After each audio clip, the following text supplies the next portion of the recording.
ભુજ શહેરની ભાગોળે ખારી નદીથી કોડકી રોડ જતા ઉપર રાજાશાહી વખતના પુલ ઉપરથી પૂરપાટ જતી મોટરસાયકલે રેલિંગ તોડીને નદીમાં ખાબકતા ચાલક તથા તેની સાથેના વ્યક્તિને શોધવા માટે ફાયર ફાઇટર નગરપાલિકા તેમજ આસપાસના ગ્રામજનોએ શોધખોળ શરૂ કરી હતી। અકસ્માતનો બનાવ આજે સવારે 10 વાગ્યાના અરસામાં બનવા પામ્યો હતો। GJ12L5677 નંબરની મોટરસાયકલ કોડકી નજીક રાજાશાહી વખતની પુલની રેલિંગ તોડીને નદીમાં ખાબકી હતી। બનાવ સ્થળે મોટરસાયકલ પડેલ હતી, જ્યારે તેના ચાલક તથા તેની સાથેના માણસનો કોઈ અતોપતો નથી। નદીમાં પાણી હોઈ ચાલક પાણીમાં ડૂબી ગયો હોવાનું જણાતા તેઓએ ભુજ નગરપાલિકા તથા પોલીસ કંટ્રોલ રૂમને જાણ કરતા નગરપાલિકાના ફાયર ફાઇટર તથા એમ્બ્યુલન્સ ઘટના સ્થળે પહોંચી આવેલ। બનાવની જાણ થતા આજુબાજુના ગ્રામજનો તેમજ ખેતરોમાં કામ કરતા માણસોના ટોળે-ટોળા ઉમટી પડ્યા હતા। ફાયર ફાઇટરના કર્મચારીઓ તેમજ તરવૈયા દ્વારા દોઢ માથોડા પાણીમાં તપાસ શરૂ કરી દીધી હતી। જે બાઇક નદીમાં પટકાયેલ તે મોટરસાયકલ ગઈ રાતે હમીરસર પાસેથી કોઈ ચોર ચોરી ગયો હતો। શહેર એ ડિવિઝન પોલીસ સ્ટેશનના ASI રોહિતભાઈ ભટ્ટે ઘટના સ્થળે જઈ મોટરસાયકલને જોતા તે ચોરીની હોવાનું ખુલવા પામ્યું હતું અને બાઇક માલિક કિરણભાઈ સંઘવીને ઘટના સ્થળે બોલાવેલ હતા।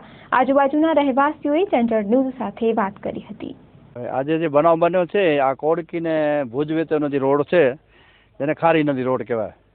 હવે એમાં જે પુલિયો ઘણા ટાઈમથી એવી ખરાબ હાલતમાં પડ્યો છે કે કંઈક માણસોના ભોગ લે એવી ખબર નહીં કે તંત્રવાળા કે એની રાહ જોઈને બેઠા હોય કે શું। ગાડી જે પડી ગઈ જે રીતે જોવા જાય તો એ માણસ ભુજથી વર્યો હોય અને કોડકી જતો હોય અથવા તો બાજુના ગામડા છે જેમ રતિયા છે, બાવકા છે, તો એ બાજુ જતો હોય ને એ પણ હોઈ શકે। પણ જે રીતે પડ્યો છે એ રીતે જોવા જાય તો એ માણસ બચે એવી શક્યતા તો દેખાતી નથી।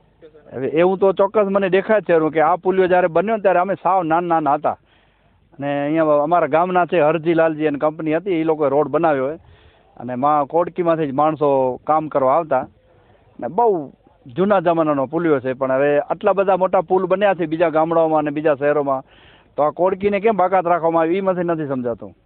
અત્યારે આપ જોવા જાય તો જબરજસ્ત દુર્ઘટનાની વાત કહેવાય કે જો આટલું બધું આગળ વિકાસ થયો હોય આપણો ગુજરાતનો અને આવો નાનકડો આવો પુલ અને આજુબાજુમાં કેટલા ગામડા એના નીચે અવર જવર કરતા હોય તો, અને બીજી તકલીફ શું હોય કે મોટી 40 ટનની લોરીઓ આ પુલ ઉપરથી વટાય।